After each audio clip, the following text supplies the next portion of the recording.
الحمد لله نحمده ونستعينه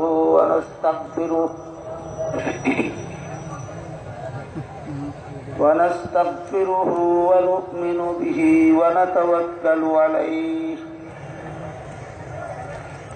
ونعوذ بالله من شرور أنفسنا ومن سيئات أعمالنا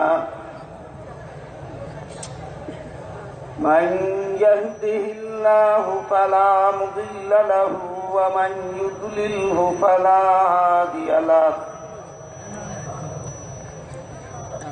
ونشهد أن لا إله إلا الله وحده لا شريك له ونشهد أن سيدنا ونبينا ومولانا محمدا عبده ورسوله صلى الله تعالى عليه وعلى آله وأصحابه وبارك وسلم أما بعد فأعوذ بالله من الشيطان الرجيم بسم الله الرحمن الرحيم لقد كان لكم في رسول الله أسوة حسنة لمن كان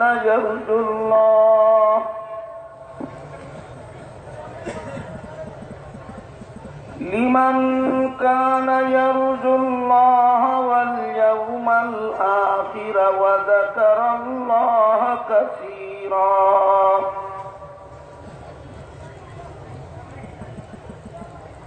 وقال رسول الله صلى الله عليه وسلم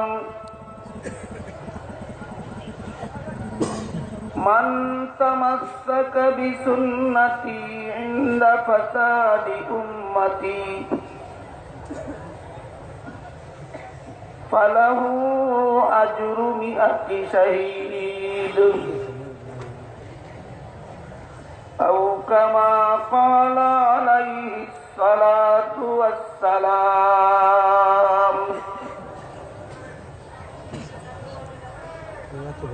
حضرات উলামায়ে কেরাম দূর দূরান্ত থেকে আগত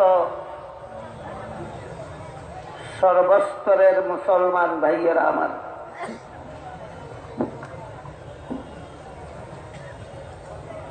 আল্লাহ পাক রব্বুল আলামিন পবিত্র কোরআনে বলেন, লাকাদ কানা লাকুম ফি রাসূলিল্লাহি উসওয়াতুন হাসানাহ,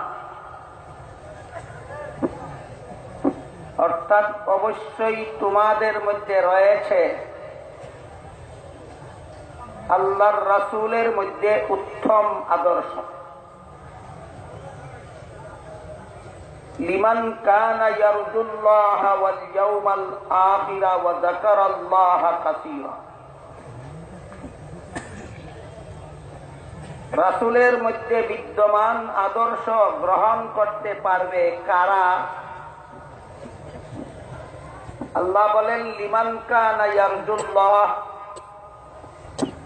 আল্লাহর সন্তুষ্টি চায় যারা, ওয়াল ইয়াউমাল আখির, আর পরকালীন জীবনের সাফল্য চায় যারা, ওয়া যাকারাল্লাহ কাসীরা, আর আল্লাহকে বেশি বেশি স্মরণ করে যারা। এ 3 গুণ উল্লেখ করে আল্লাহ শনাক্ত করে দিয়েছেন রাসূলের মধ্যে যে আদর্শ রয়েছে তা এই 3 গুণ বিশিষ্ট লোকেরাই গ্রহণ করতে পারে। এই 3 গুণ বিশিষ্ট লোক বলতে আল্লাহ মুমিনদের বুঝিয়েছে। মুনাফিকদের মধ্যে এই 3 গুণ নাই। মুনাফিকরা আল্লাহর সন্তুষ্টি চায় না,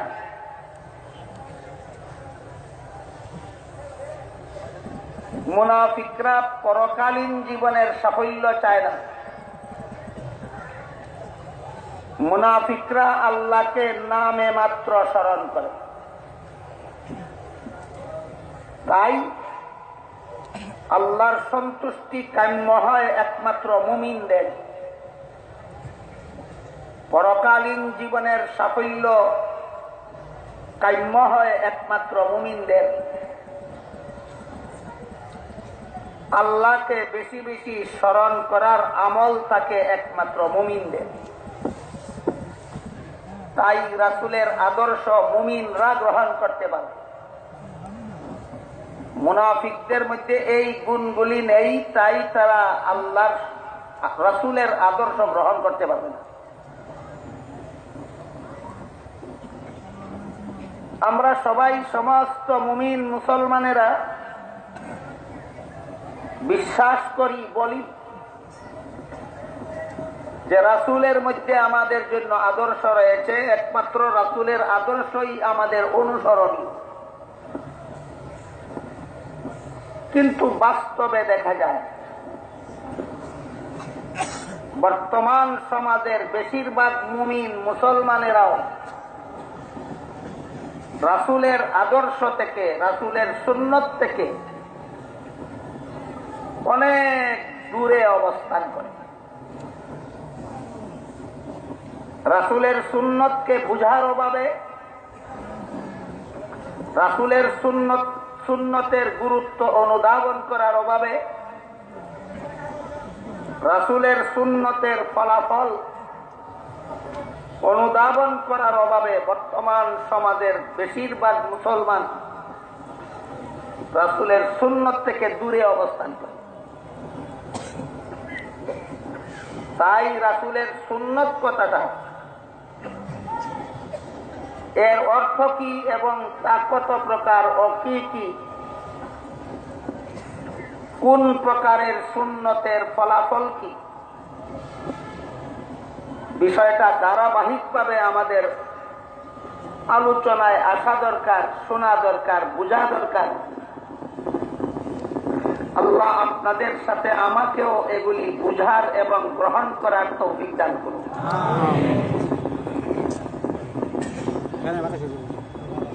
রাসূলের সুন্নত কথাটা 3টা অর্থে ব্যবহৃত হয়। 1 নম্বর রাসূলের সুন্নত অর্থ রাসূলের হাদিস। 2 নম্বর রাসূলের সুন্নত অর্থ রাসূলের ওই আমল যা উম্মতের জন্য অনুসরণীয়, অনুকরণীয় এবং যার গুরুত্ব ফরজ ওয়াজিবের চেয়ে কম এবং নফল মুস্তাহাবের চেয়ে বেশি। রাসূলের সুন্নত কথার 3 নম্বর অর্থ হলো রাসূলের তরিকা বা তার শিক্ষা দেওয়া নিয়ম পদ্ধতি। সামনের কথাগুলি বোঝার সুবিধার্থেই আমরা ধারাবাহিকভাবে সিরিয়াল নাম্বার সহ, ক্রমিক নম্বর সহ প্রথমে রাসূলের সুন্নত কথার অর্থগুলি স্মরণ রাখি। রাসূলের সুন্নত কথার 1 নম্বর অর্থ রাসূলের হাদিস। রাসূলের সুন্নত কথার 2 নম্বর অর্থ রাসূলের আমল। রাসূলের সুন্নত কথার 3 নম্বর অর্থ রাসূলের তরিকা। রাসূলের হাদিস, রাসূলের আমল, রাসূলের তরিকা।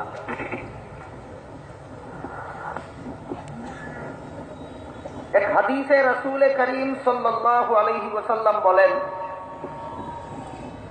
তারাকতু ফীকুম আমরাইনি লান তাযিল্লু মা তামাসসাকতুম বিহিমা কিতাবাল্লাহি ওয়া সুন্নাত নবিয়্যি।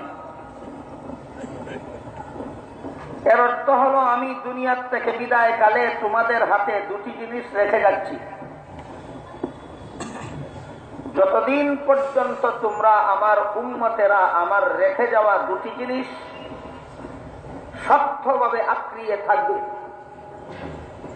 মজবুত ভাবে ধারণ করে থাকবে, ততদিন পর্যন্ত তোমরা পথভ্রষ্ট হবে না, জাহান্নামের পথের যাত্রী হবে না। আমার রেখে যাওয়া দুটি জিনিসের প্রথমটির নাম আল্লাহর কিতাব কুরআন, দ্বিতীয়টি হচ্ছে আমার সুন্নত হাদিস। এই হাদিসে আল্লাহর রাসূল নিজেই রাসূলের হাদিসকে রাসূলের সুন্নত অর্থে ব্যবহার করেছেন।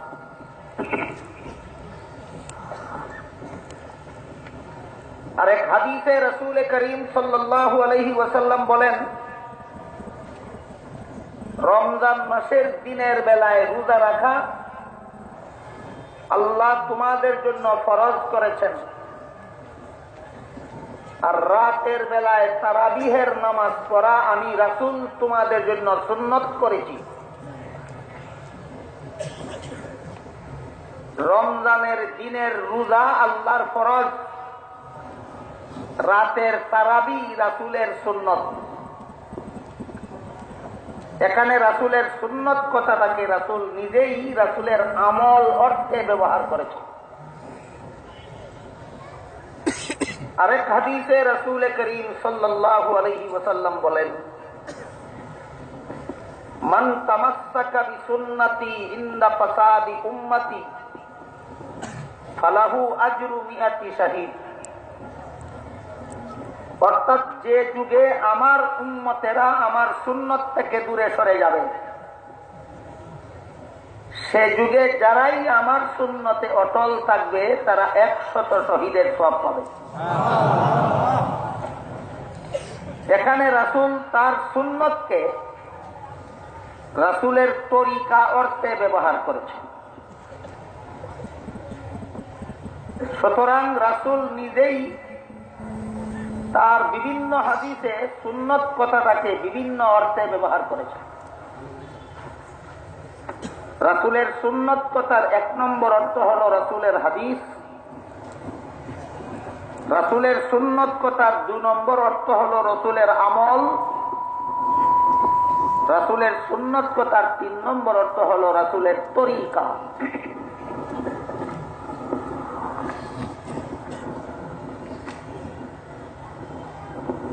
সুন্নত কথার প্রথম অর্থ হলো রাসূলের হাদিস।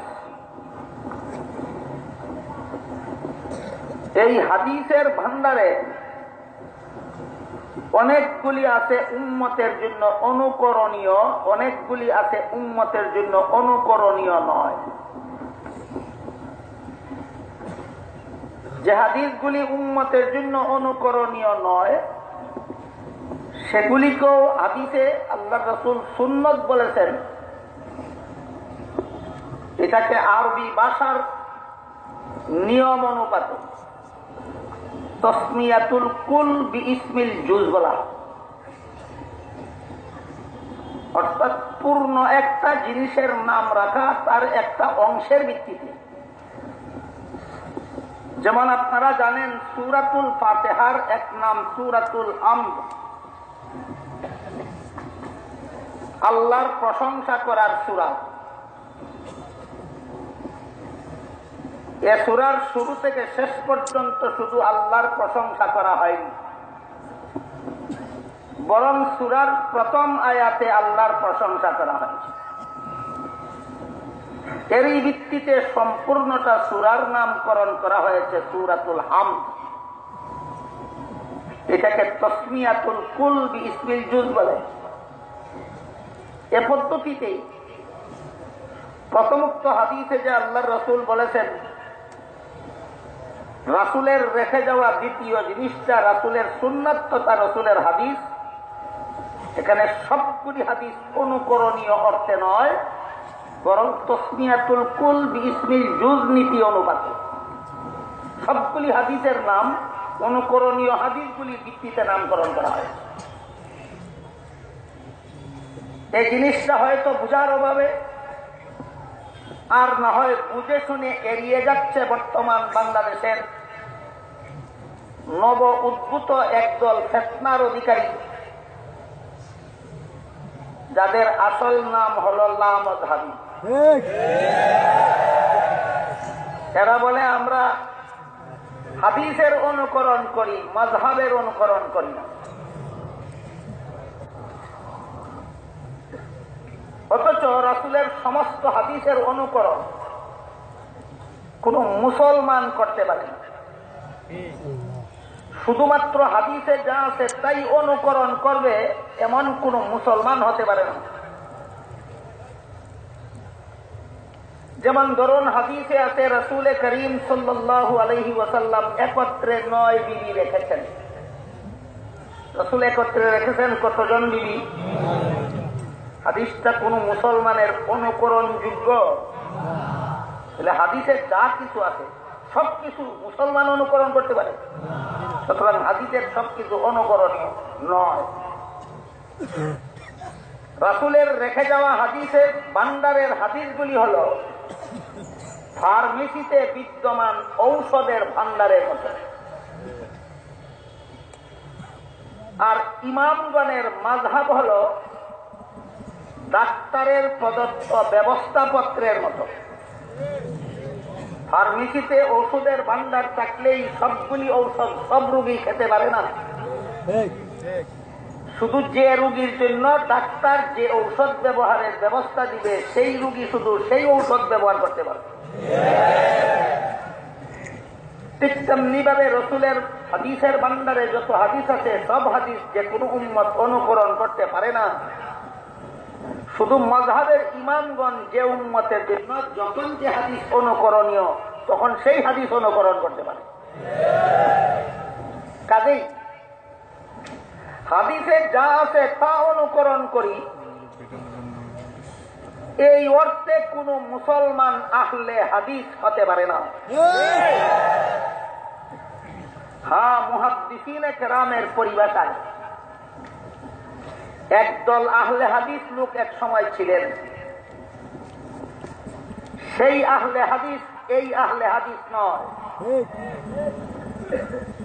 এ সমস্ত আহলে হাদিসরা হল লামাযহাবী। আর ওই সমস্ত আহলে হাদিসগণের সবাই ছিলেন মাযহাবের অনুসারী। সত্যিকারের অর্থে আহলে হাদিস কাদেরকে বলা হয়? যাদের মধ্যে রাসূলের এক হাদিসে উল্লেখিত 4 গুণ পাওয়া যায়। আল্লাহর রাসূল বলেন, নাযযারাল্লাহু ইমরাআন সামিআ মাকালাতি ফাহাফিযাহা ওয়া ওয়াআহা সুম্মা আদ্দাহা কামা সামিআ ফারুব্বা হামিলি ফাকহিন ইলা গায়রি ফাকিহিন ওয়া রুব্বা হামিলি ফাকহিন ইলা মান হুয়া আফকাহু মিনহু আও কামা ক্বালা আলাইহিস সালাতু ওয়াস সালাম। এর অর্থ হলো আল্লাহ রাসূল বলেন ওই সমস্ত লোকের চেহারাকে আল্লাহ উজ্জ্বল করে দেবেন, মানে খুশি করে দেবেন। ওই সমস্ত লোকদের আল্লাহ খুশি করে দেবেন যারা 4টা কাজ করে।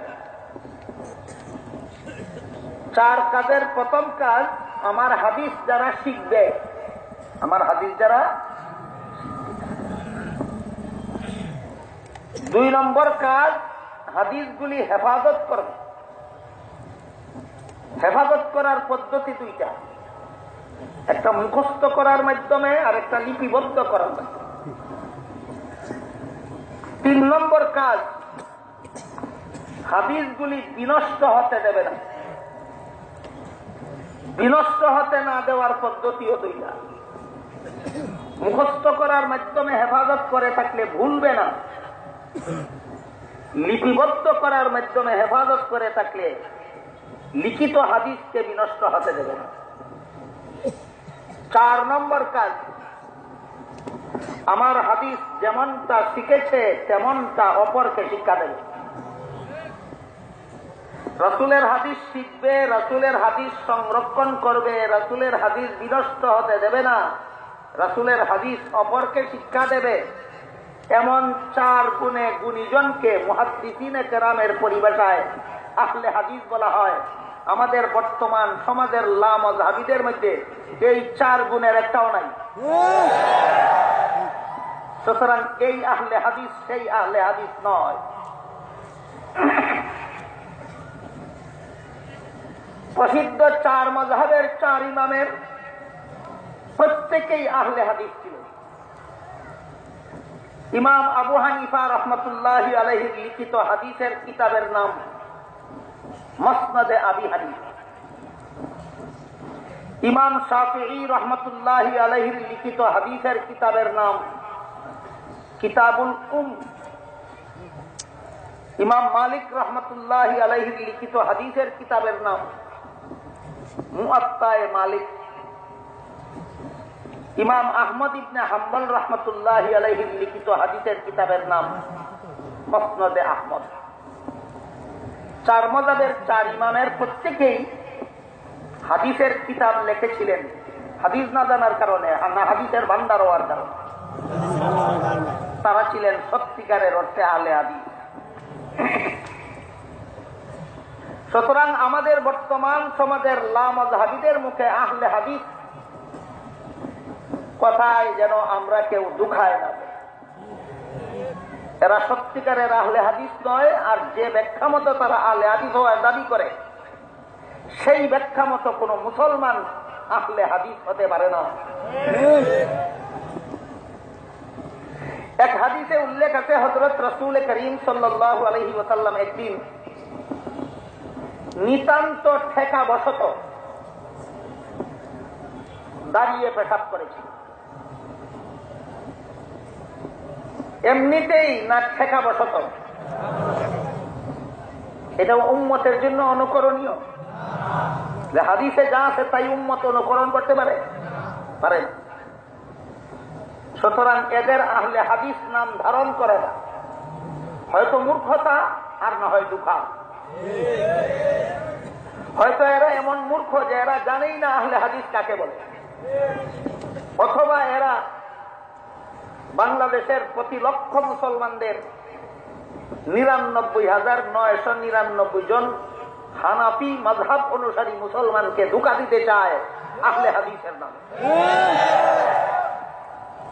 এই জন্য রাসূলের সুন্নাত কথার এক নম্বর অর্থ যে রাসূলের হাদিস, এই হাদিস সম্পর্কেও যেহেতু এরা হাদিসের দোহাই দিয়ে, হাদিস মানার দোহাই দিয়ে জনসাধারণ মুসলমানদেরও প্রতারণা করে যাচ্ছে, এই জন্য জনসাধারণ মুসলমানদের কাছে এখন হাদিস সম্পর্কে কিছু আলোচনার প্রয়োজনীয়তা দেখা দিয়েছে। এরা আরো বলে থাকে যে আমরা হাদিস মানি, মাযহাব মানি না, আর হাদিসও শুধু সহিহ হাদিস মানি, অন্য কোনো হাদিস মানি না। জনসাধারণ মুসলমান সহিহ বলতে কি বুঝে বলুন আপনারা? কেউ সহিহ শব্দের অর্থ জানা থাকলে কি বুঝেন? সহিহ শব্দের অর্থ বুঝেন সঠিক, শুদ্ধ। এর বিপরীতটা কি? অশুদ্ধ, বেঠিক, ভুল। অথচ ইলমে হাদিসের পরিভাষায় সহিহ হাদিস অর্থ শুদ্ধ হাদিস নয়, এর ইলমে হাদিসের পরিভাষায় তার আলাদা অর্থ আছে যা আপনারা জানেন না। এই জন্য এই শব্দ দিয়া এরা আপনাদের ধোঁকা দেয়। বিষয়টা বোঝার জন্য একটা সহজ উদাহরণ দিচ্ছি। দেখুন, দুনিয়াতে যত সহিহ হাদিসের কিতাব আছে এর মধ্যে সবচেয়ে প্রসিদ্ধ এবং সবচেয়ে গ্রহণযোগ্য সহিহ হাদিসের কিতাবের নাম সহিহ বুখারী শরীফ। ইমাম বুখারী রহমতুল্লাহি আলাইহি লিখিত। ইমাম বুখারী রহমতুল্লাহি আলাইহির সংগ্রহে ৬ লক্ষ হাদিস, ৩ লক্ষ হাদিস ওনার মুখস্থ ছিল, আরো ৩ লক্ষ হাদিস ওনার কাছে লিপিবদ্ধ ছিল। সেই ৬ লক্ষ হাদিস থেকে বাছাই করে তিনি সহিহ বুখারী শরীফের মধ্যে এক বিবরণ মতে ৬,২৭৫ খানা হাদিস লিখেছে। প্রায়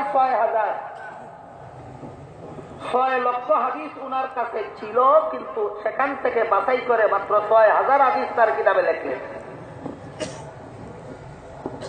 বাকি হাদিসগুলি সহিহ বুখারী শরীফের লিখিত হাদিসগুলি সহিহ, বাকিগুলির অধিকাংশই সহিহ নয়। মানে যদি হয় যে এইগুলি শুদ্ধ আর বাকিগুলি ভুল, তাহলে বলুন, আপনাদের নবী 5,94,000 ভুল কথা বলেছিলেন? তাহলে এরা সহি হাদিস বলতে নিজেরাই কি গুড়ার ডিম বুঝে, আর আপনাদের এই কি গুড়ার ডিম বুঝাতে চায়?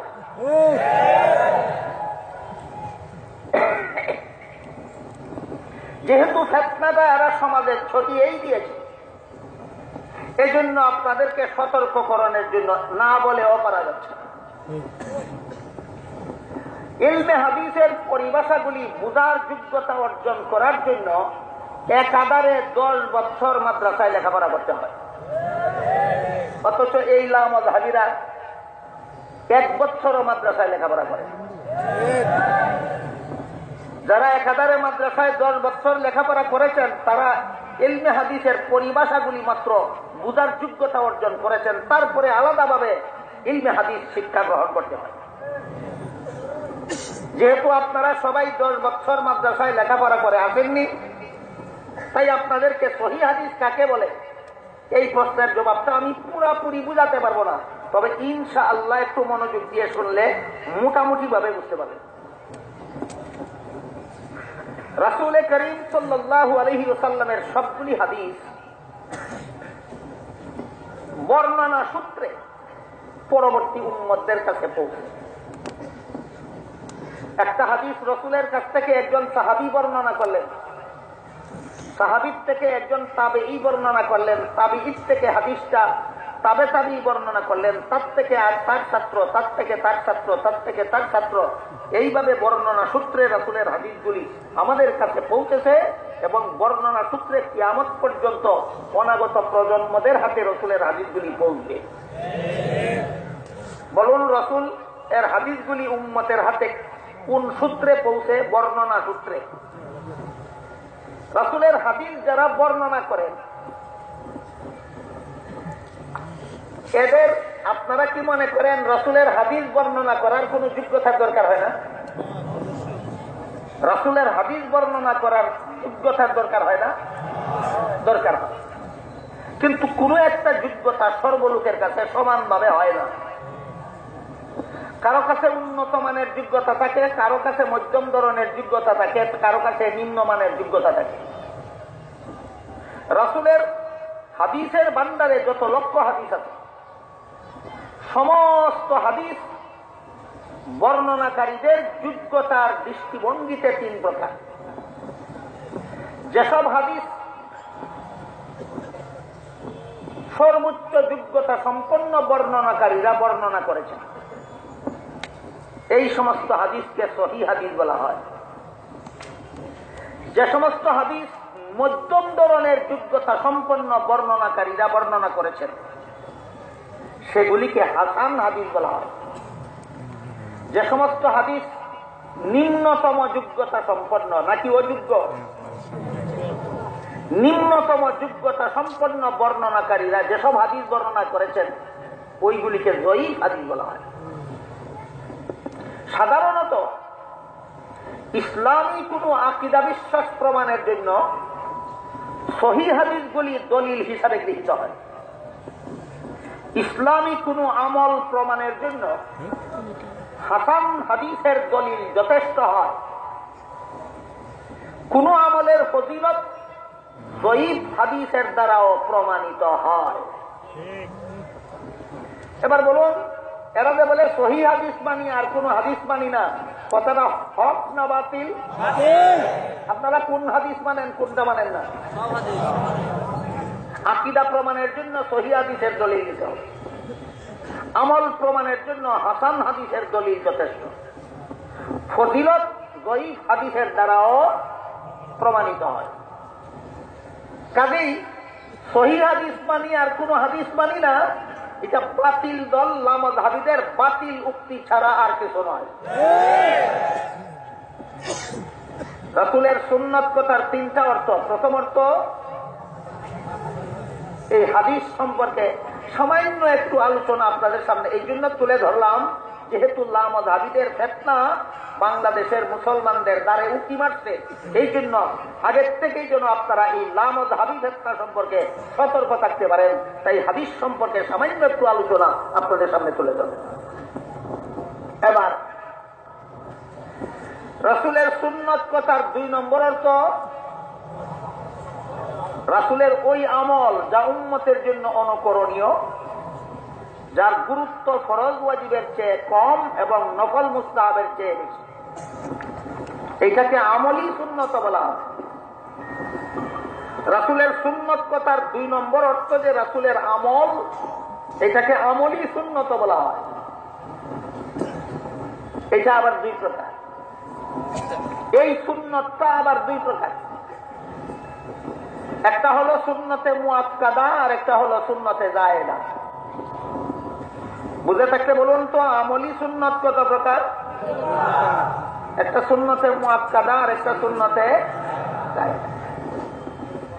অন্তত আপনারা যারা 5 বেলার নামাজ পড়েন, আপনাদের সকলেরই জানা থাকার কথা যে যোহরের 4 রাকাত ফরজ নামাজের আগেও 4 রাকাত সুন্নত নামাজ আছে, আসরের 4 রাকাত ফরজ নামাজের আগেও 4 রাকাত সুন্নত নামাজ।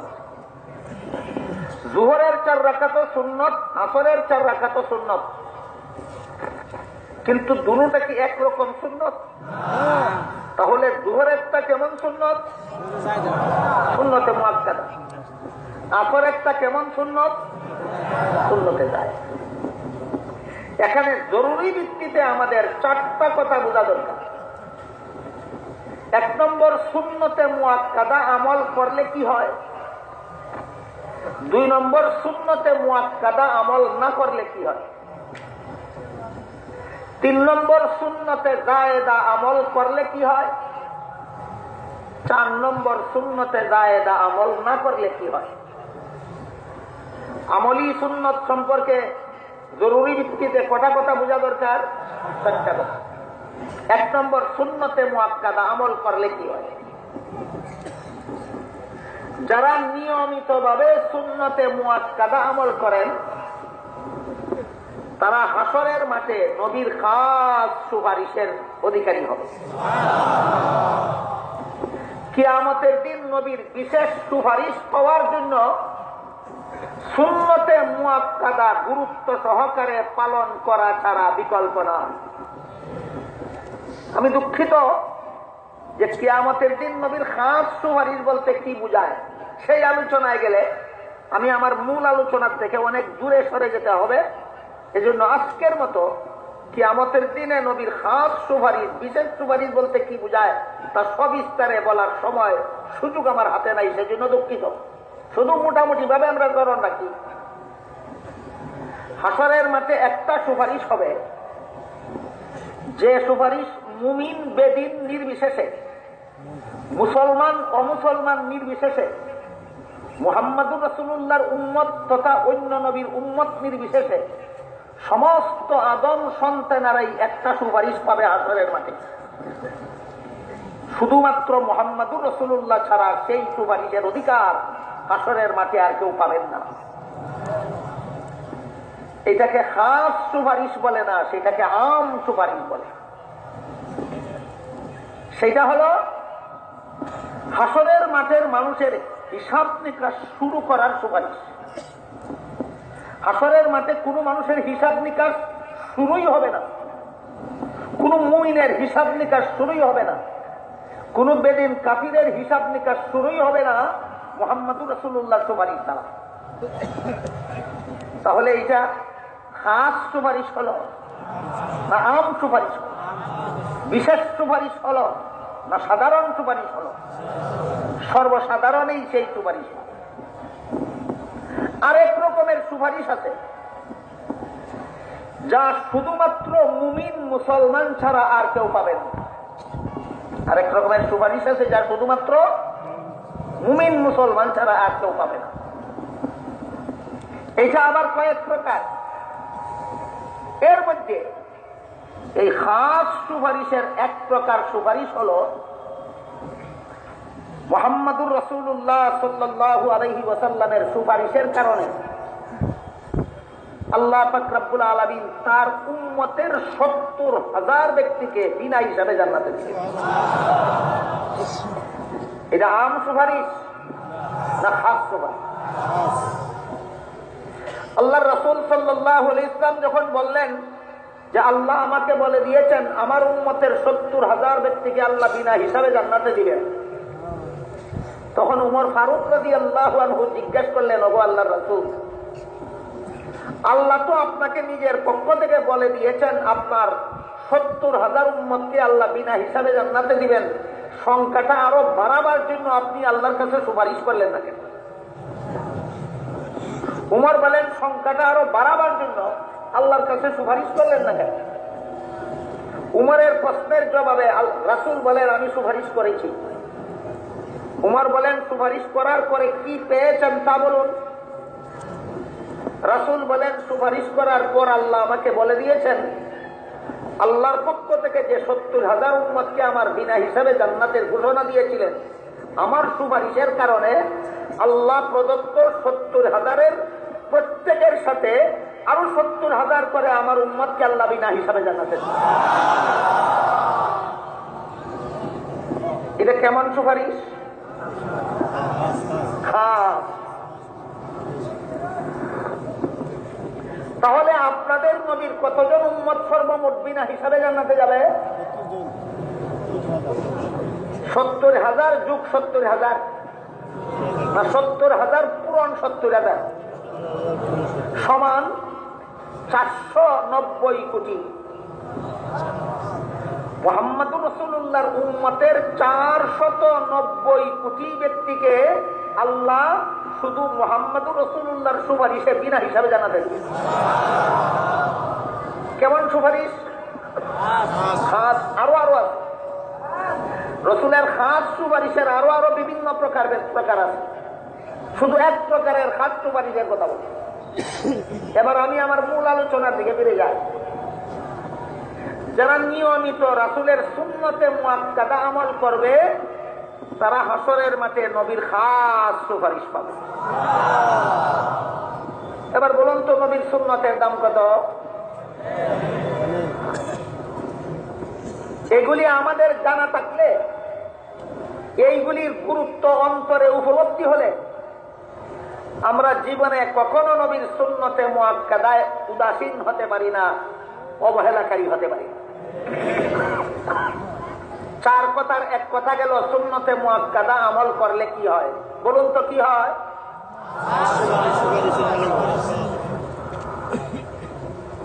2 নম্বর, যারা নবীর সুন্নতে মুআক্কাদা নিয়মিত লঙ্ঘন করে চলবে, অগত্যা কোনদিন লঙ্ঘন হয়ে গেলে সেই অসুবিধা হবে না। কিন্তু সুন্নতে মুআক্কাদা যদি কেউ নিয়মিতই লঙ্ঘন করে চলে তাহলে সে কিয়ামতের দিন নবীর খাস সুপারিশ থেকে বঞ্চিত থাকবে। বলুন, নিয়মিত সুন্নতে মুআক্কাদা নিয়মিত লঙ্ঘন করলে কি হয়? নবীর খাস সুপারিশ থেকে বঞ্চিত হতে হয়। যেমন ধরুন, 20 রাকাত তারাবিহের নামাজ রমজান মাসের রাতের বেলায় ফরজ না সুন্নত? জায়েজ না মুআক্কাদা? নিয়মিত লঙ্ঘন করলে কি হবে?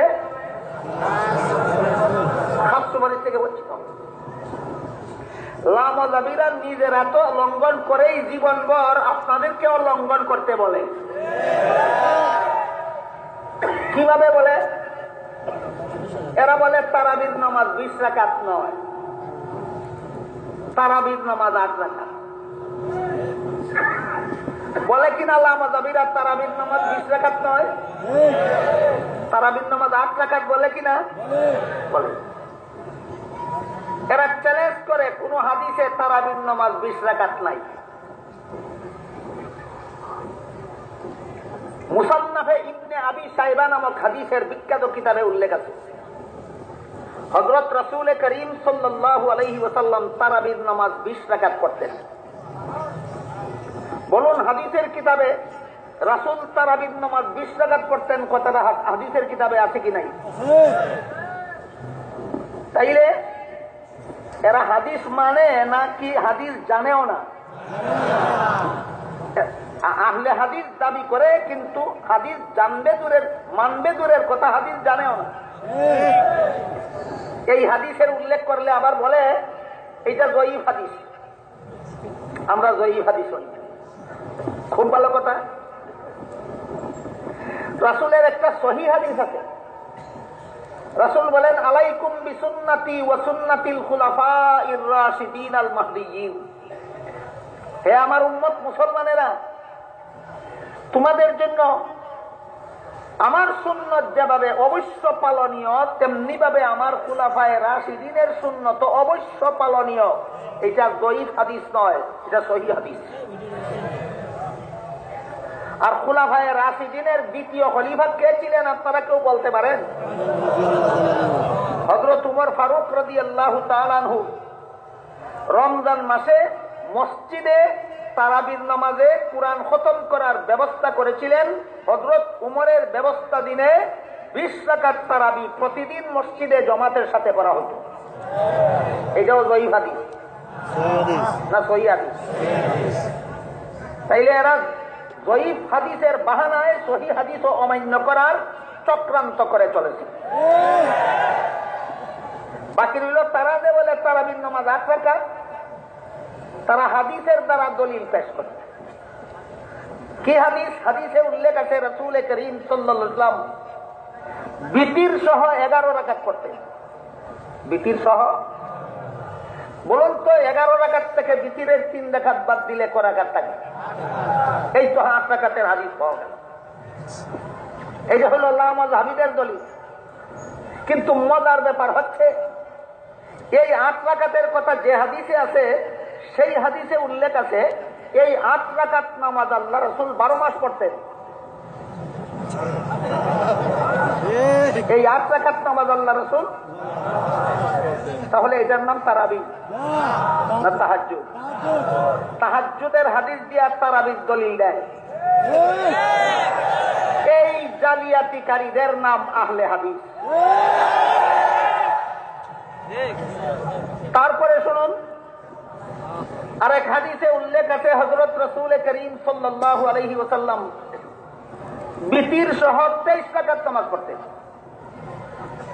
এবার বলুন, 23 রাকাত থেকে বিতিরের 3 রাকাত বাদ দিলে কয় রাকাত থাকে? এই 20 রাকাতের হাদিসে উল্লেখ আছে এই 20 রাকাত নামাজ আল্লাহ রাসূল শুধু রমজানে পড়তেন, শুধু রমজানে। 8 রাকাতেরও হাদিস আছে, 20 রাকাতেরও। 8 রাকাতের হাদিসে উল্লেখ আছে 12 মাসের নামাজ। 20 রাকাতের হাদিসে উল্লেখ আছে রমজান মাসের নামাজ। এবার বলুন তো, তারাবির নামাজ কত রাকাত সুন্নতে মুআক্কাদা? লামাযহাবীরা মাঝে মধ্যে পড়ে না 20 রাকাত। লামাযহাবীরা মাঝে মধ্যে এই সুন্নতে মুআক্কাদা লঙ্ঘন করে না জীবনভর? জীবনভর সুন্নতে মুআক্কাদা লঙ্ঘন করার পরিণাম কি? কিয়ামতের দিন নবীর খাস সুপারিশ থেকে বঞ্চিত থাকবে। এই জন্য বলেছিলাম সুন্নত কত প্রকার ও কি কি, কোন সুন্নত পালনের ফলাফল কি, কোন সুন্নত লঙ্ঘনের পরিণাম কি, সবিস্তারে এই সমাজের মুসলমানদের এখনোই জানা দরকার।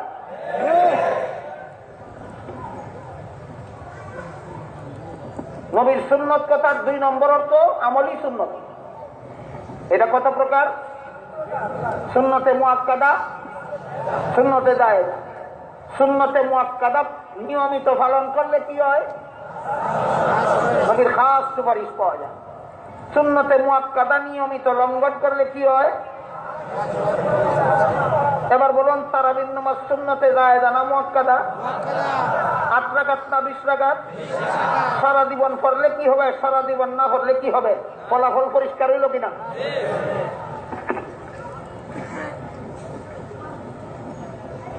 তারপর সুন্নতে জায়েদা। সুন্নতে জায়েদা নিয়মিত পালন করলে কি হয়, না করলে কি হয়? ধারাবাহিকভাবে 4টা কাজ করার পর সুন্নতে জায়েদা এবং নফল মুস্তাহাবের আমল যে যত বেশি করবে তত বড় ওলি হবে আল্লাহ। তাহলে সুন্নতে জায়েদার সিরিয়াল নম্বর 5, সুন্নতে জায়েদার সিরিয়াল নম্বর। এর আগে আরো 4টা কাজ আছে ধারাবাহিকভাবে করার পর 5 নম্বর সিরিয়ালে সুন্নতে জায়েদা এবং নফল মুস্তাহাব এর আমল যে যত বেশি করবে সে তত বড় ওলি হবে আল্লাহ। আমাদের বর্তমান সমাজের সাধারণ মুসলমানেরা জানেই না আল্লাহর ওলি কিভাবে হয়। না জানার কারণে ধারাবাহিকভাবে 4 কাজ করবে দূরের কথা, 5 নম্বরে সুন্নতে জায়েদা নফল মুস্তাহাব আমল করবে দূরের কথা। যত সব লাশরা বেসরা ভণ্ড পীরদেরকেও আল্লাহর ওলি মনে করে। আপনাদের এই অজ্ঞতার সুযোগে এই ভণ্ডরা ওলি সাজার সুযোগ পায়, মুসলমান সমাজের পীর সাজার সুযোগ পায়। ভণ্ডদের খপ্পর থেকে নিজেদের ইমান আমল হেফাজতের জন্য এই 5টা কাজ সিরিয়াল বাই সিরিয়াল জানা থাকা দরকার। লামাযাবিদের খপ্পর থেকে ইমান আমল হেফাজতের জন্য আগের 4টা জিনিস, সুন্নতে মুআক্কাদা পালন করলে কি হয় না করলে কি হয়, সুন্নতে জায়েদা আমল করলে কি হয় না করলে কি হয়, এইগুলি জানা দরকার লামাযাবিদের খপ্পর থেকে ইমান আমল হেফাজত করার জন্য। আর ভণ্ড পীরদের খপ্পর থেকে মুসলমানের ইমান আমল হেফাজতের জন্য পরবর্তী 2টা সুন্নতে জায়েদা আর নফল মুস্তাহাব আমল করলে কি হয় না করলে কি হয় পরিষ্কার ভাবে জানা দরকার। ধারাবাহিক ভাবে আগে যারা 4টা কাজ করবে, 4 কাজের প্রথম কাজ সকল প্রকার গুনার অভ্যাস ছেড়ে দিবে, তওবা করে। 4 কাজের প্রথম কাজ তওবা করে সকল প্রকার গুনার অভ্যাস ছেড়ে দেবে। অগত্যা কোনদিন কোন গুনাহ হয়ে গেলে অবিলম্বে যথারীতি তওবা করে ফেলবে, অবিলম্বে যথারীতি তওবা করে ফেলবে। 1 নম্বর। 2 নম্বর, তার উপর যত ফরজ আমলের হুকুম বর্তায় সবগুলি ফরজ আমল করবে। 3 নম্বরে, শরীয়তের বিধান মতো যত কাজগুলি ওয়াজিব এর মধ্যে যতটুকু তার উপর বর্তায় সবগুলি যথারীতি পালন করবে। 4 নম্বরে, সুন্নতে মুআক্কাদা নিয়মিত আমল করবে। গুনার অভ্যাস ছেড়ে দিলে, ফরজ আমল ঠিক মতে করলে, ওয়াজিব আমল ঠিক মতে করলে, সুন্নতে মুআক্কাদা আমল ঠিক মতে করলে কয়েকটা পুরস্কার পাওয়া যাবে, কিন্তু আল্লাহর ওলি হওয়া যাবে না। গুনার অভ্যাস ছেড়ে দেওয়ার কারণে জাহান্নাম থেকে রক্ষা পাওয়া যাবে। ফরজ এবং ওয়াজিব আমল ঠিক মতে করলে জান্নাত পাওয়া যাবে। সুন্নতে মুআক্কাদা আমল করলে নবীর খাস সুপারিশ পাওয়া যাবে। বলেন 4 কাজের ফলাফল কটা হইল? 3টা। গুনার অভ্যাস ছেড়ে দেওয়ার ফলাফল জাহান্নাম থেকে মুক্তি, ফরজ ওয়াজিব আমল করার ফলাফল জান্নাত লাভ, সুন্নতে মুআক্কাদা আমলের ফলাফল নবীর খাস শাফাআত। এই 4 কাজের 3 ফলাফল, কিন্তু আল্লাহর ওলি হতে পারে। এই 4 কাজ ধারাবাহিকভাবে করার পরে সুন্নতে জায়েদা আমল, নফল মুস্তাহাবের আমল যে যত বেশি করবে সে তত বড় ওলি হবে আল্লাহ। 5 নম্বর কাজের দ্বারা ওলি হওয়া যায়। আগের 4টার দ্বারা জাহান্নাম থেকে নাজাত পাওয়া যায়, জান্নাত পাওয়া যায়, নবীর শাফাআত পাওয়া যায়, কিন্তু আল্লাহর বন্ধু হওয়া যায় না, আল্লাহর ওলি হওয়া যায় না। 4 কাজ ঠিক মতে করার পর 5ম নম্বরে সুন্নতে জায়েদা আর নফল মুস্তাহাবের আমলের দ্বারা আল্লাহর ওলি হওয়া যায়, আল্লাহর বন্ধু হওয়া যায়। ধারাবাহিকভাবে এই কথাগুলি আপনারা না জানার কারণে যে বন্ড পীরেরা নারী পুরুষের মধ্যকার পর্দা রক্ষা করা ফরজ শরীয়তের বিধান লঙ্ঘন করে, জীবনভর গুনাহ করে।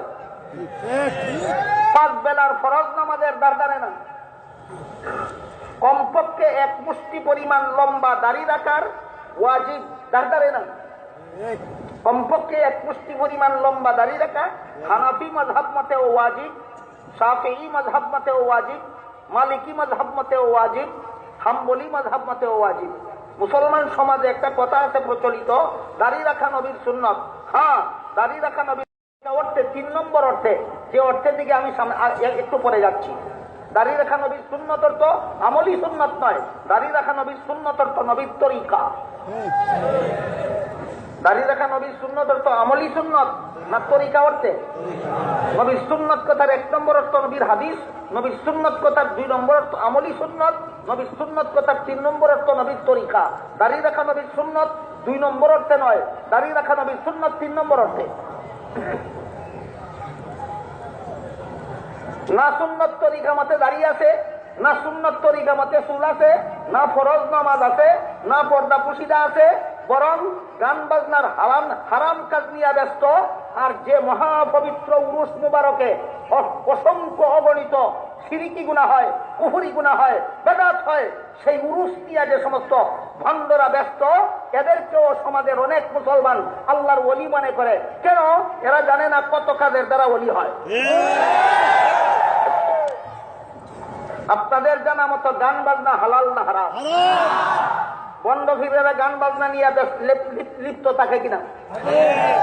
গুনাহ নিয়ে লিপ্ত থাকলে ওলি হয়? 5 বেলার নামাজ ফরজ না নফল? বন্ড ফিরেরা 5 বেলার নামাজ ছেড়ে দিয়ে ওলি হলো কিভাবে? নবীর তরিকা মতে চলা, দাড়ি রাখা ওয়াজিব, নবীর তরিকা মতে দাড়ি না রেখে বন্ড ফির আল্লাহর ওলি হলো কিভাবে? আর নফল বন্দেগীর তো খবরই নাই, আল্লাহর ওলি হলো কিভাবে? সুতরাং এইগুলি আপনাদের না জানার কারণে ভণ্ডরাও সমাজে ওলি সাজার সুযোগ পাচ্ছে, ভণ্ডরাও সমাজে পীর সাজার সুযোগ পাচ্ছে। এরা ওলিও নয়, পীরও নয়, ভণ্ড ছাড়া আর কিছু নয়। সহিহ বুখারী শরীফের হাদিসে উল্লেখ আছে, হযরত রাসূল করিম সাল্লাল্লাহু আলাইহি ওয়াসাল্লাম বলেন, আল্লাহর যেই বান্দা নফল বন্দেগীকে নিজের অভ্যাসে পরিণত করে, আল্লাহ সেই বান্দাকে আল্লাহর ওলি হিসাবে গ্রহণ করে।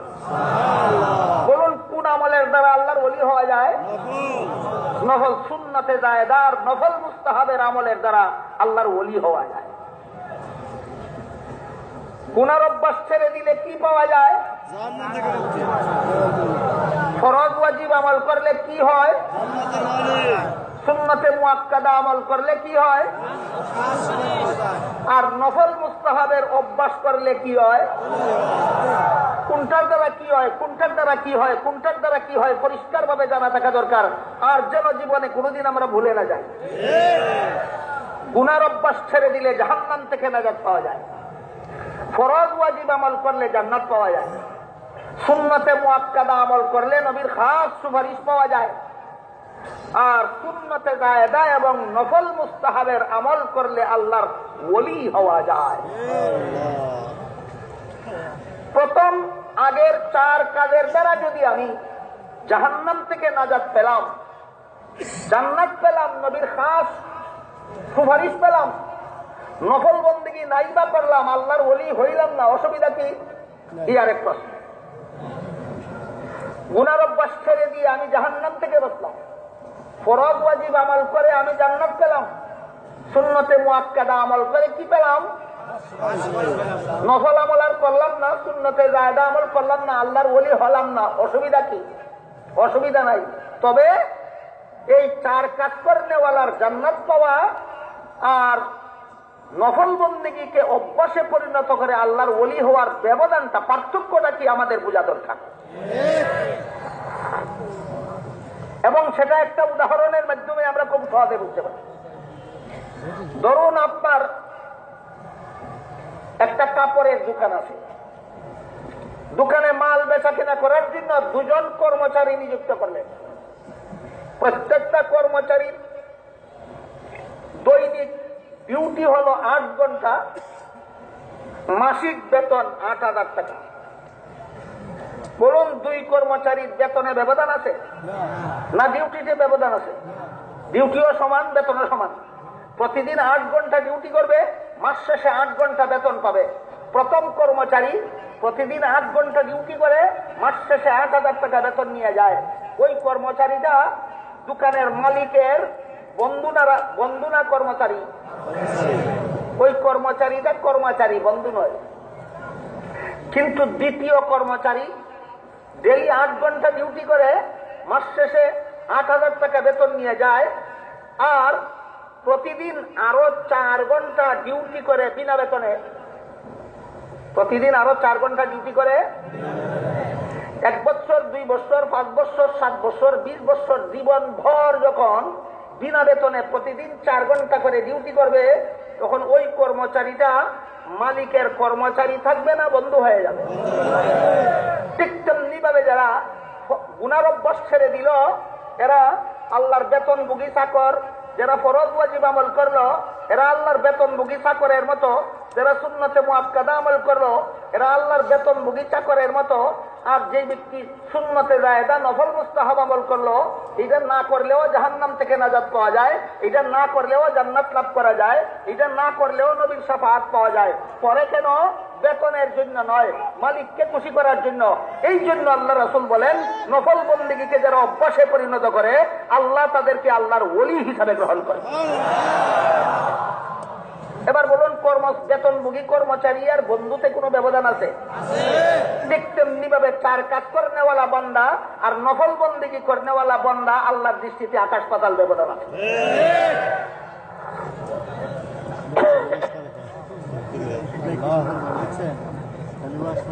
নফল বন্দেগী করে জাহান্নাম থেকে বাঁচার স্বার্থে,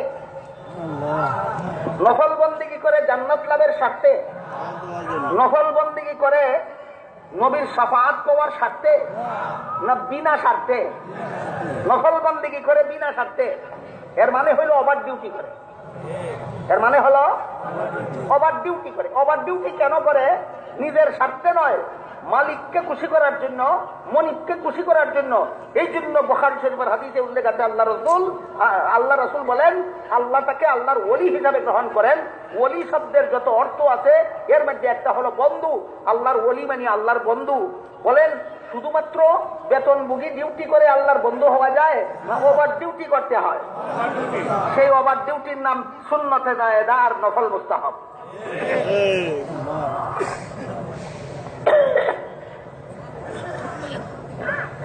কাজেই ধারাবাহিকভাবে 5টা কাজকে নিজের জীবনের সাধনা না বানাতে পারলে আল্লাহর ওলি হওয়ার কল্পনাও করা যায় না।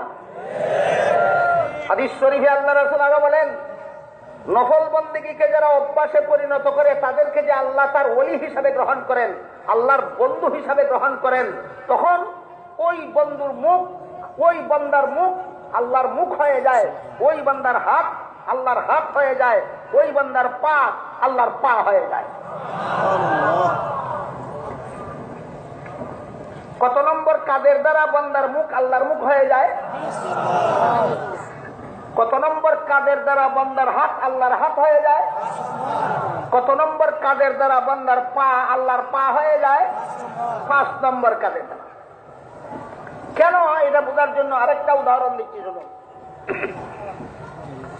ধরুন, বাংলাদেশের ঢাকার একটা লোকের বন্ধুত্ব আছে চট্টগ্রামের একটা লোকের সাথে। তারা দুইজনে এমন ঘনিষ্ঠ বন্ধুত্ব, একজনকে বাদ দিয়া আর একজনের ঈদ হয় না, একজনকে বাদ দিয়ে আর একজনের বিয়ে হয় না, একজনকে বাদ দিয়ে আর একজনের কোনো অনুষ্ঠান হয় না। সাধারণ বন্ধু না একান্ত ঘনিষ্ঠ বন্ধু? এমত অবস্থায় চট্টগ্রামের বন্ধুকে চট্টগ্রামে রেখে ঢাকার বন্ধু মক্কা শরীফ গেল হজ করতে। সেখানে গিয়ে দেখলো ওইখানে তার চট্টগ্রামের বন্ধুটার মতো আর একটা মানুষ। বন্ধুটা না বন্ধুটার মতো?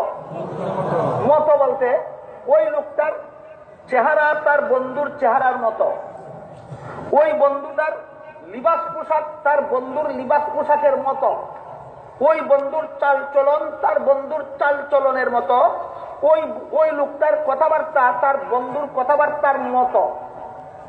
ওই লোকটাকে ভালো লাগবে কিনা?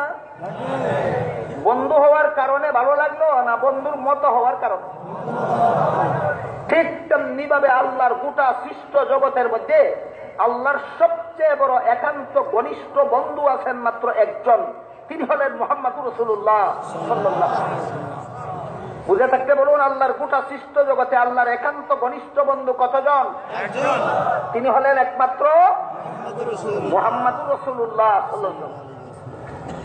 এমত অবস্থায় আল্লাহর কোন মুমিন মুসলমান বান্দা যখন মুহাম্মাদুর রাসূলুল্লাহর লিবাসের মতো লিবাসদারি হয়, মুহাম্মাদুর রাসূলুল্লাহর পোশাকের মতো পোশাকদারি হয়, মুহাম্মাদুর রাসূলুল্লাহর চুলের মতো চুল রাখে মাথায়, মুহাম্মাদুর রাসূলুল্লাহর দাড়ির মতো দাড়ি রাখে মুখে, মুহাম্মাদুর রাসূলুল্লাহর মুছের মতো মুছ রাখে মুখে, মুহাম্মাদুর রাসূলুল্লাহর আমলের মতো আমল করে, মুহাম্মাদুর রাসূলুল্লাহর চালচলনের মতো চালচলন হয়, তখন সে মুহাম্মাদুর রাসূলুল্লাহ হয়ে যায়, আল্লাহর ঘনিষ্ঠ বন্ধুটা হয়ে যায়, না বন্ধুর নমুনা ধারণ করলো? তখন আল্লাহ বলেন, তুই আমার বন্ধু ছিলি না, আমার বন্ধুর নমুনা ধারণ করলি, এই জন্য আমি তোরে আমার সাধারণ বন্ধু রূপে গ্রহণ করলাম, আমার ওলি হিসাবে তোরে গ্রহণ করলাম। বর্তমান সমাজে কজন মুসলমান আল্লাহর বন্ধুর মুছের মতো মুছ রাখতে রাজি? বর্তমান সমাজের কজন মুসলমান আল্লাহর বন্ধুর দাড়ির মতো দাড়ি রাখতে রাজি? বর্তমান সমাজের কজন মুসলমান আল্লাহর বন্ধুর চুলের মতো চুল রাখতে রাজি? বর্তমান সমাজের কজন মুসলমান আল্লাহর বন্ধুর পোশাকের মতো পোশাক করতে রাজি? আল্লাহর বন্ধুর নমুনা ধরা ভালো লাগে না, আল্লাহর বন্ধুর নমুনা ধারণ করা ভালো লাগে না, ভালো লাগে আল্লাহর দুশমনদের নমুনা ধারণ করতে ভালো লাগে। বর্তমান দুনিয়ার মুসলমানদের, অধিকাংশ মুসলমানদের অবস্থা এটা যে আল্লাহর বন্ধুর আকৃতি ধারণ করতে ভালো লাগে না, আল্লাহর দুশমনদের আকৃতি ধারণ করতে ভালো লাগে। পবিত্র কোরআনের এক আয়াতে আল্লাহ বলেন, ইয়া আইয়ুহাল্লাযীনা আমানু লা তাত্তাখিযুল ইয়াহুদা ওয়ান নাসারা আউলিয়া বাযুহুম আউলিয়াউ বায ফামান ইয়াতাওয়াল্লাহুম মিনকুম ফাহুয়া মিনহুম। হে মুমিন মুসলমানেরা, ইহুদি খ্রিস্টানদেরকে তোমরা বন্ধু রূপে গ্রহণ করো না, তারা তোমাদের বন্ধু নয়, তারা তাদের বন্ধু। কাজেই কোন মুসলমান যদি কোন ইহুদিকে বন্ধু রূপে গ্রহণ করে, আমি আল্লাহ সেই মুসলমানকে ইহুদি হিসাবে গণ্য করব। কোন মুসলমান যদি কোন খ্রিস্টানকে বন্ধু রূপে গ্রহণ করে, আমি সেই মুসলমানকে খ্রিস্টান গণ্য করব। বুঝে থাকলে বলুন, ইহুদি, বর্তমান দুনিয়ার ইহুদি খ্রিস্টানেরা আল্লাহর বন্ধু না শত্রু? ইহুদি খ্রিস্টানেরা আল্লাহর বন্ধু নয়, শত্রু। কেন শত্রু সেই আলোচনার দিকে আমি যাচ্ছি না, আমার হাতে সেই সময় সুযোগ নাই। ইহুদি খ্রিস্টান আল্লাহর শত্রু কেন হলো, কোন কাজের দ্বারা তারা আল্লাহর শত্রু হলো, এবং কেন আল্লাহ বললেন তারা তোমাদেরও বন্ধু নয়? ইহুদিরা আমি আল্লাহরও দুশমন, মুমিন মুসলমানেরও দুশমন, খ্রিস্টানেরা আমি আল্লাহরও দুশমন, মুমিন মুসলমানেরও দুশমন। সেই আলোচনায় যাচ্ছি না। শুধু এই কথা পরিষ্কার বুঝলেন কিনা যে ইহুদি, বর্তমান দুনিয়ার ইহুদি খ্রিস্টানেরা মুমিন মুসলমানের বন্ধু নয়, দুশমন, আল্লাহর বন্ধু নয়, দুশমন। এইরকম একজন ইহুদি খ্রিস্টান, একজন খ্রিস্টান নেতার বক্তব্য।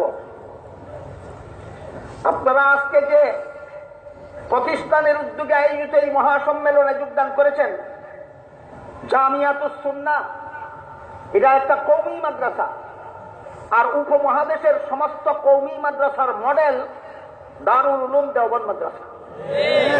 দারুল উলুম দেওবন্দ মাদ্রাসার একজন নবীন শিক্ষাপ্রাপ্ত আলেম, নাম তার মাওলানা ইয়াসির নদীম।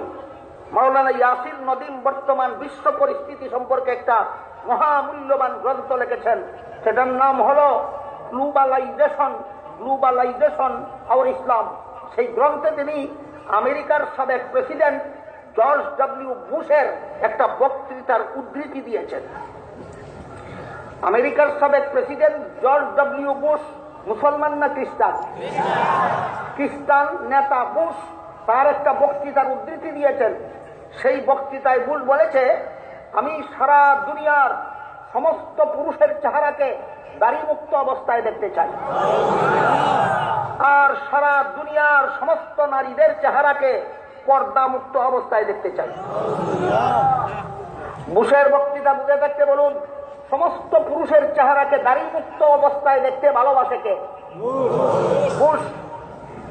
এবার আপনাদের নবী আপনাদের কেমন চেহারা দেখতে ভালোবাসেন এবার শুনুন। হাদিস শরীফে রাসূল করিম সাল্লাল্লাহু আলাইহি ওয়াসাল্লাম বলেন, আফুল্লুহা, দাড়ি ছেড়ে দাও, দাড়ি কাটবা না, দাড়ি মুন্ডন করবা না, দাড়ি ছাড়বা না, দাড়ি লম্বা হতে দাও। এক কথায় দাড়ি লম্বা করো। রাসূল বলেন দাড়ি লম্বা করো। তাহলে রাসূল আমার চেহারাকে কেমন দেখতে পছন্দ করেন? লম্বা দাড়ি অবস্থায় দেখতে আমার রাসূল আমাকে পছন্দ করেন। বুশ আমার চেহারাকে দাড়ি মুক্ত দেখতে পছন্দ করে। দুই কথা পরিষ্কার হইল কিনা বলুন? খ্রিস্টানদের নেতা বুশ আমার চেহারাকে কেমন দেখতে পছন্দ করে? দাড়ি মুক্ত। আমার নবী আমার চেহারাকে কেমন দেখতে পছন্দ করেন? লম্বা দাড়ি যুক্ত। লম্বার পরিমাণ কত? কিছু মুসলমান আমাদের সমাজে এমনও আছে যে দাড়ি রাখে 1/2 ইঞ্চি, 1/4 ইঞ্চি, 1 ইঞ্চি, 1.5 ইঞ্চি, 1 মুষ্টি নয়। এরাও রসুলের হাদিস দিয়েই দলিল দেয়, বলে আল্লাহ রসুল যে বলেছেন, হাদিস শরীফে বলেছেন দাড়ি লম্বা করো, এই 1/2 ইঞ্চি দাড়ি 1/4 ইঞ্চির তুলনায় লম্বা, 1 ইঞ্চি দাড়ি 1/2 ইঞ্চির তুলনায় লম্বা। তাদের লম্বা কথাটা প্রমাণ হইলেই হইল। এইরকম একটা লোক গত মনে হয় 2-3 বছর আগে লন্ডনে এক মসজিদের ইমাম সাহেবের কামরায়, ইমাম সাহেব অত্যন্ত ভদ্র স্বভাবের লোক ছিলেন। ইমাম সাহেব আর আমি উনার রুমে বসেছিলাম, 1/2 ইঞ্চি দাড়িওয়ালা একটা লোক বাকিগুলি সেটে ফেলে দিয়েছে। ইমাম সাহেবের কাছে এসে বলে, হুজুর একটা কথা জিজ্ঞাসা করতে এসেছি। কি কথা? বলে দাড়ি 1 মুষ্টি পরিমাণ লম্বা করতে হবে, এমন কোন হাদিস আছে? ইমাম সাহেব বললেন আছে। বলল কোন হাদিস? ইমাম সাহেব বললেন যে হযরত আব্দুল্লাহ ইবনে উমর রাদিয়াল্লাহু তাআলা আনহু মুষ্টিবদ্ধ ভাবে দাড়ি ধরতেন, মুষ্টির বাইরের অংশ কেটে ফেলে দিতেন, ভিতরের অংশ নয়। সে বলে এটা তো উমরের ছেলে আব্দুল্লাহর কথা, আমি রসুলের কথা চাই। এটা কার কথা? উমরের ছেলে আব্দুল্লাহর কথা। আমি উমরের ছেলে আব্দুল্লাহর কথা জানার জন্য আপনার কাছে আসিনি, আমি সরাসরি রাসূলের কথা জানার জন্য এসেছি। ইমাম সাহেব বললেন, রাসূলের কথা যথাযথভাবে সাহাবাগণ বুঝেছিলেন আমাদের চেয়ে ভালো, কাজেই সাহাবাগণ রাসূলের কথা যেভাবে বুঝেছিলেন আমাদেরকে সেভাবেই বুঝতে হবে। সে বলে, আমি আপনার এই সমস্ত বক্তৃতা শুনতে আসিনি, আমি শুনতে এসেছি রসুলের 1 মুষ্টি পরিমাণ লম্বা করতে হবে দাড়ি। রসুলের এমন হাদিসটা কোথায়? আমি ইমাম সাহেবকে বললাম, হুজুর এই লোকটা যে রকমের চাপাবাজ, তার কথার জবাব দেওয়ার জন্য আপনার মতো অতি ভদ্র লোকের কাজ নয়, আমার মতো একটা বেশাসমের কাজ। আপনি দয়া করে আমাকে অনুমতি দিন, তার প্রশ্নের জবাবটা আমি দিই। বলেন ঠিক আছে দেখ। তখন আমি তাকে বললাম, তুমি কোনো সাহাবীর কথা মানো না, তুমি কোনো ইমামের ব্যাখ্যা মানো না, তুমি কোনো ইমামের মযহাব মানো না, তুমি ডাইরেক্ট রসুলের হাদিস চাও লম্বা দাড়ির ব্যাপারে, তাই তো কথা? বলা হ্যাঁ তাই কথা। আমি বললাম, শোনো, রসুল বলেছেন আফুল লুহা, দাড়ি লম্বা করো, এখানে কাটার ছাটার কোনো কথাই নাই। বলেন রসুলের হাদিসে কাটার কথা আছে না লম্বা করার কথা আছে? তোমার দাড়ি 1.5 হাত লম্বা হলেও কাটতে পারবে না, আর কাটতে হইলে সাহাবায়ে কেরামকে মাপকাঠি মানতেই হবে।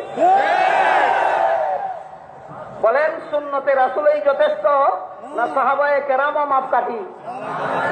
কেমন লোকেরও অভাব নাই সমাজে যারা সাহাবায়ে কেরামকে মাপকাঠি মানতে আসমান ভেঙ্গে পড়ে তাদের মাথায়।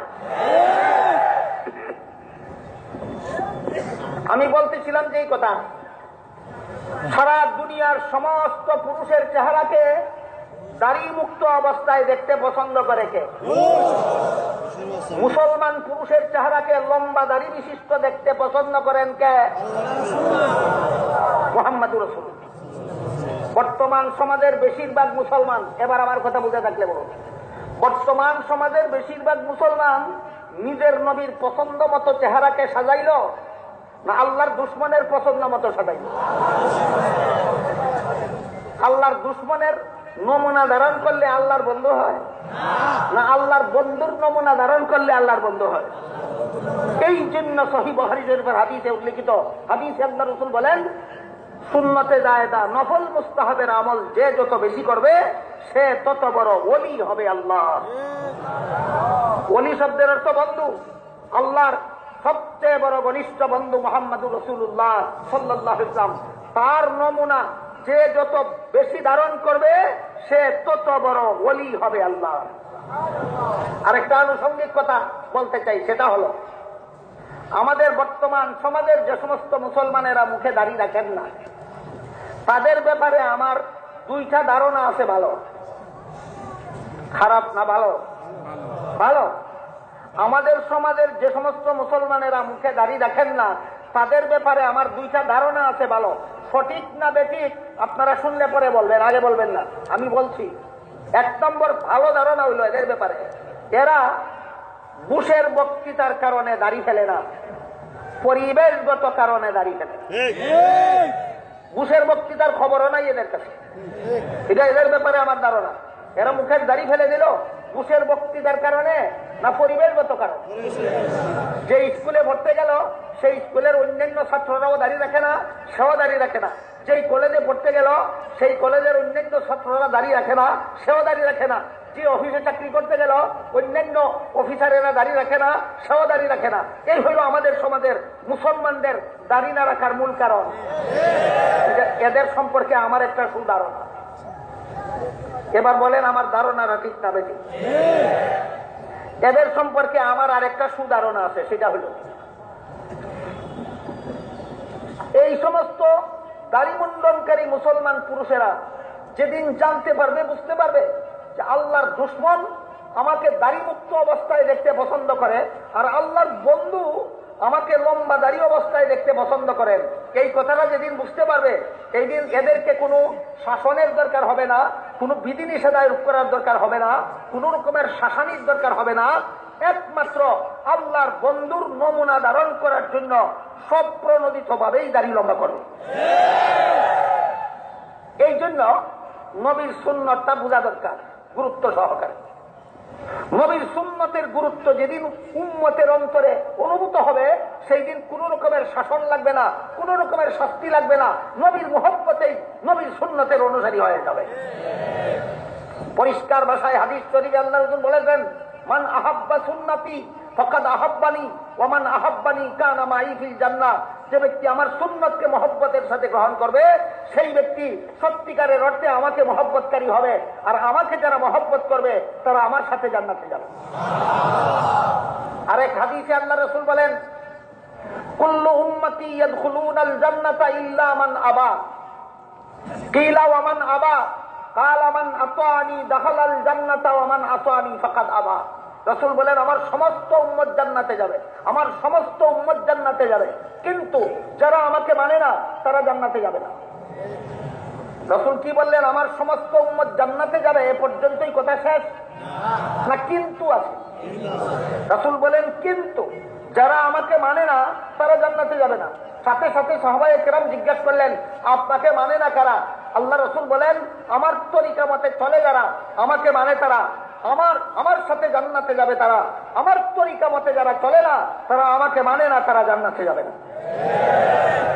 এইটা হলো নবীর সুন্নাত কথার 3 নম্বর অর্থ। এবার আসুন মূল কথার দিকে ফিরে যাই। নবীর সুন্নত কথাটা ইসলাম ধর্মে 3টা অর্থে ব্যবহৃত হয়। 1 নম্বর নবীর সুন্নত অর্থ নবীর হাদিস, 2 নম্বর নবীর সুন্নত অর্থ নবীর আমল, 3 নম্বর নবীর সুন্নত অর্থ নবীর তরিকা। নবীর তরিকা বলতে কি বোঝায়? নবীর শিক্ষা দেওয়া নিয়ম পদ্ধতিকে নবীর তরিকা বোঝায়। মানুষের জীবনে যত কাজ আছে সমস্ত কাজই প্রথমত 2 প্রকার, হয়তো সংসারের কাজ আর না হয় ধর্মের কাজ। বুঝে দেখলে বলুন, মানুষের জীবনের সকল কাজ প্রথমত কত প্রকার? একটা হলো, 1 প্রকার কাজ হলো সংসারের কাজ, আর 1 প্রকার কাজ হলো ধর্মের কাজ।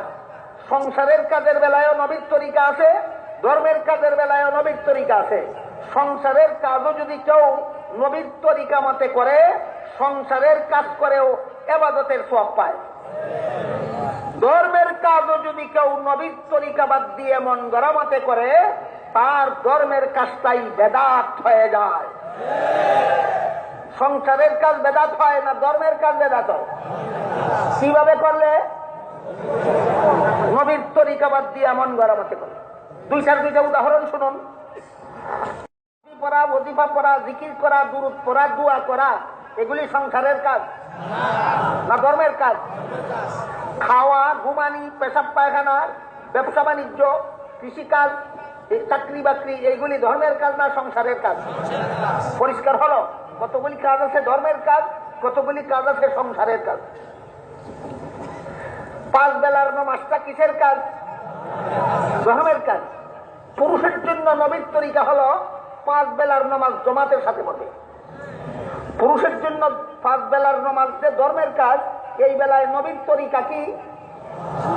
5 বেলার নামাজ জামাতের সাথে পড়বে। মেয়ে লোকের জন্য নামাজ জামাতের সাথে পড়া সুন্নাত নয়। এই আরেক ব্যাপার, যেই ব্যাপারে লামাযহাবীরা ফিতনা করে।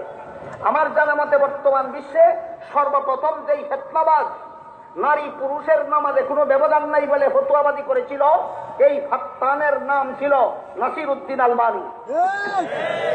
নাসিরউদ্দিন আলবানী বলে নারী পুরুষের নামাজে কোনো ব্যবধান নাই, মুহাম্মদুর রাসূলুল্লাহ বলেন ব্যবধান আছে। বুঝতে পেরেছেন কথাটা? মুহাম্মদুর রাসূলুল্লাহ কি বলেছেন? নারী পুরুষের নামাজে ব্যবধান নাই না আছে? নাসিরউদ্দিন আলবানী বলে নারী পুরুষের নামাজে কোনো ব্যবধান নাই। অথচ জুম্মার নামাজ শুধু পুরুষের জন্য ফরজ, নারীর জন্য ফরজ নয়। ঈদের নামাজ শুধু পুরুষের জন্য সুন্নত ওয়াজিব, নারীর জন্য ওয়াজিব নয়। 5 বেলার নামাজ এবং তারাবির নামাজ জামাতের সাথে পড়া শুধু পুরুষের জন্য সুন্নত, নারীর জন্য সুন্নত নয়। পুরুষের জন্য মসজিদে গিয়া নামাজ পড়া নবীর তরিকা, শরীয়ত সম্মত কোনো উযর না থাকলে নারীদের জন্য ঘরের কোনায় একা একা নামাজ পড়া নবীর তরিকা। এমন হাদিস শরীফে আল্লাহ রাসূল পরিষ্কার ভাষায় বলেছেন, খায়রু মাসাজিদিন নিসাই কারু বুয়ুতিহিন্না, নারীদের শ্রেষ্ঠ মসজিদ তাদের ঘরের কোণা। নারীরা কোথায় নামাজ পড়বে? ঘরের কোণায়, জামাতের সাথে না একা একা। এই হলো নারীদের নামাজে নবীর তরিকা। পুরুষের নামাজে নবীর তরিকা মসজিদে গিয়া জামাতের সাথে পড়বে, নারীদের জন্য নবীর তরিকা ঘরের কোণায় একা একা পড়বে। বলুন, নারী পুরুষের নামাজে কোনো ব্যবধান নাই না আছে? মুহাম্মদুর রাসূলুল্লাহ বলেন নারী পুরুষের নামাজে ব্যবধান আছে। নাসিরউদ্দিন আলবানী এবং তার অনুসারী লামাযহাবীরা বলে নারী পুরুষের নামাজে কোনো ব্যবধান নাই। এতগুলি কথা যাদের বোঝার সময় সুযোগ নাই, খুব সহজ একটা উদাহরণ দিচ্ছি শুনুন।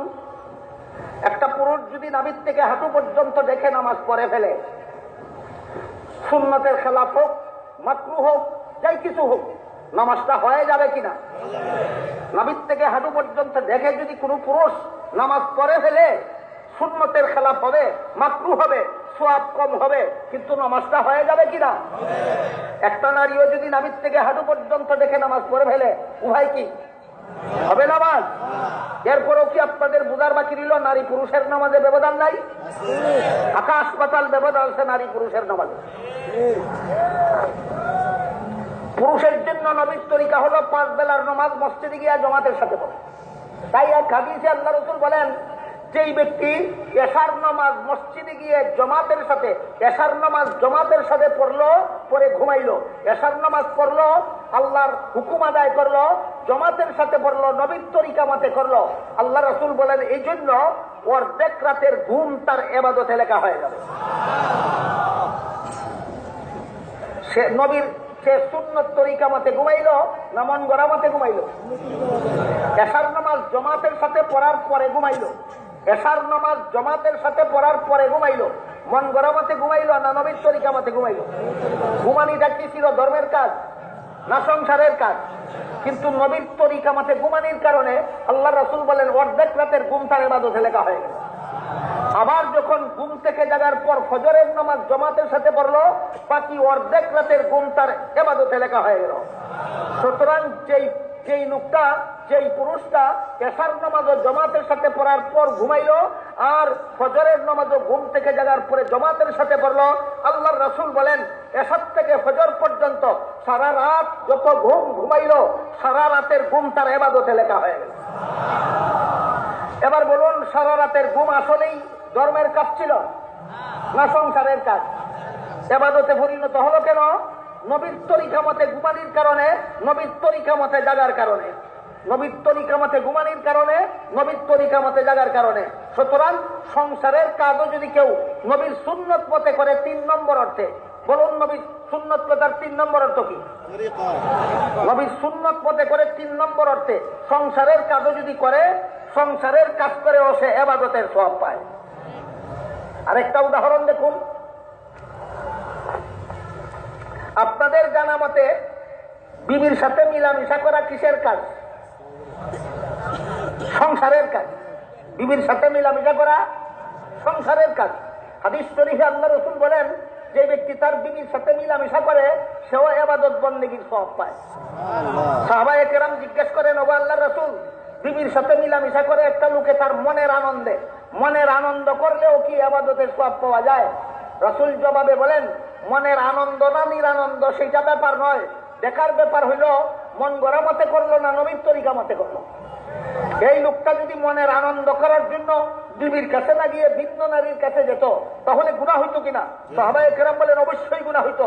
কেন? নবীর তরিকা সারা আনন্দ করতে গেল, কাজে ভিন্ন নারীর কাছে না গিয়ে মনের আনন্দ করার জন্য নিজের বিবির কাছে গেল কেন? নবীর তরিকার রক্ষার জন্য। তাই আল্লাহ রাসূল বলেন, যেই কাজ নবীর তরিকার খেলাফ করলে গুনাহ হয়, সেই কাজ নবীর তরিকা মতে করলে ইবাদতের সওয়াব হয়। সংসারের কাজও যদি আমরা নবীর তরিকা মতে করি তাহলে কি হবে? ইবাদতের সওয়াব হবে। সুতরাং কোন মুসলমানের 24 ঘন্টার একটা সেকেন্ড সময় সওয়াব ছাড়া যেতে পারে না। একজন মুসলমান দিনরাত 24 ঘন্টা যত কাজ করবে, পেশাব করবে, পায়খানা করবে, খাওয়া দাওয়া করবে, ঘুমাইবে, সংসারের কাজ করবে, গৃহস্থী করবে, ব্যবসা বাণিজ্য করবে, চাকরি বাকরি করবে, গল্প গুজব করবে, বন্ধু বান্ধব নিয়ে আমোদ ফুর্তি করবে, বিবির সাথে আনন্দ করবে, যা কিছু করবে একমাত্র নবীর তরিকা মতে করো, ইবাদতের সওয়াব হবে। পক্ষান্তরে ধর্মের কাজও যদি মন গড়া মতে করে, এতক্ষণ বুঝলেন সংসারের কাজও যদি নবীর তরিকা মতে করে ইবাদতের সওয়াব হয়। এবার বলুন, ধর্মের কাজও যদি নবীর তরিকা মতে না করে মন গড়া মতে করে তাহলে বেদাত হয়। কি হয়? বেদাত হয়। তাই হাদিস শরীফে আল্লাহ রাসূল বলেন, ইয়াকুম ওয়া মুহদাসাতিল উমুর ফাইন্না কুল্লা মুহদাসাতিন বিদআতুন ওয়া কুল্লা বিদআতিন দালালা ওয়া কুল্লা দালালাতিন ফিন্নার। হে আমার উম্মত মুসলমানেরা, সাবধান, ধর্মের কাজ মন গড়া মতে করবে না। ধর্মের কাজ মন গড়া মতে করলেই বেদাত হবে, ধর্মের কাজ নবীর তরিকা মতে করলে সুন্নত হবে। এবার বলুন, এই সুন্নত কত নম্বর অর্থে? হ্যাঁ, 3 নম্বর অর্থে। নবীর সুন্নত কথার 3 নম্বর অর্থ হলো নবীর তরিকা। ধর্মের কাজ নবীর তরিকা মতে করলে নবীর সুন্নত হবে, এটাকে নবীর সুন্নত বলা হয় 3 নম্বর অর্থে। আল্লাহ রাসূল বলেন, সাবধান, ধর্মের কাজ মন গড়া মতে করবে না। মন গড়া মতে করলে বেদাত হবে, বেদাত করলে জান্নাতের পথ হারাবে, জান্নাতের পথ হারালেই জাহান্নামে যাবে। তাহলে নবীর সুন্নত কথার 3টা অর্থের মোটামুটি আলোচনা বুঝে আসলো কিনা আপনাদের দেখুন। নবীর সুন্নত কথার 1 নম্বর অর্থ নবীর হাদিস, নবীর সুন্নত কথার 2 নম্বর অর্থ নবীর আমল, নবীর সুন্নত কথার 3 নম্বর অর্থ নবীর তরিকা। এবার প্রত্যেকটা সুন্নতের বিপরীতটা কি এটা বলেই আমার বক্তব্য শেষ করতে যাচ্ছি। নবীর সুন্নত কথার 1 নম্বর অর্থ যে নবীর হাদিস, এটার বিপরীতটা হইল কাদিম। হাদিসের বিপরীত কাদিম। এখানে হাদিস অর্থ কি, কাদিম অর্থ কি, এটা জনসাধারণ মুসলমানের আলোচ্য বিষয় নয়, যে একমাত্র হাদিসের ক্লাসের ছাত্রদের আলোচ্য বিষয়।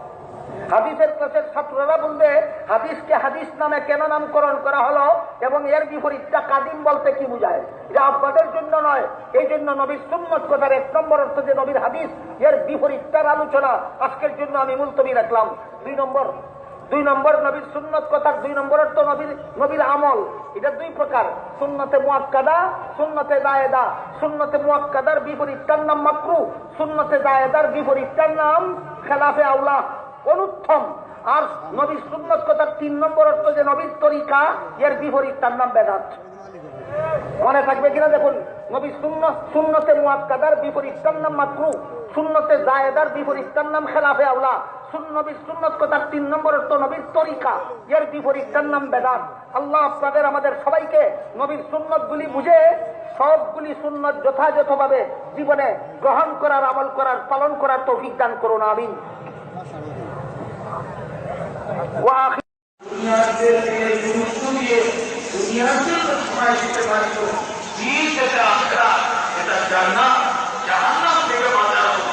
কেন শিখবো না, কেন সময় দিব না? একই রাতের দুর্ঘটনা। এইভাবেই আমরা এই দিন শেখার একটি পদ্ধতিতে আপত্তি নাই, অসুবিধা নাই। সর্বোচ্চ না বলেও 2 মাস, 1 মাস, 1.5 মাসের ভিতরে আল্লাহ দান, আল্লাহ দান করেন। আলহামদুলিল্লাহ।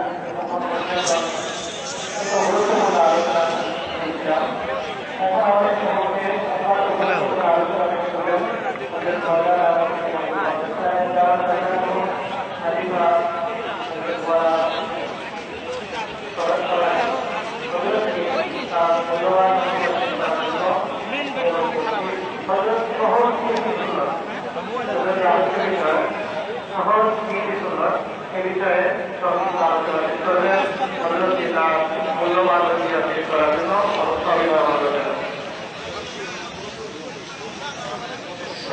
عليكم ورحمة الله وبركاته.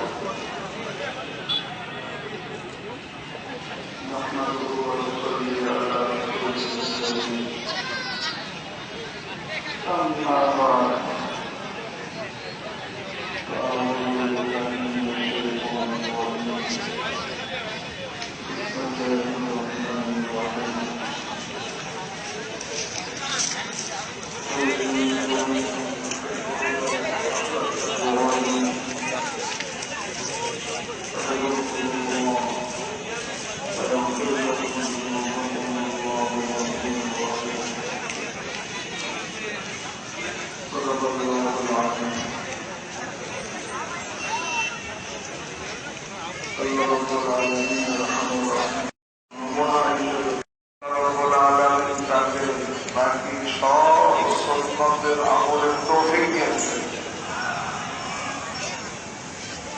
তিনটি সুন্নতের একটি সুন্নত হল সালামের সুন্নত। হযরত বলতেন সালাম আগে আগে দেওয়া, বেশি বেশি দেওয়া, শুদ্ধ করে দেওয়া। আগে দেওয়া কেন? হাদিস শরীফের মধ্যে আছে আল্লাহি সালাম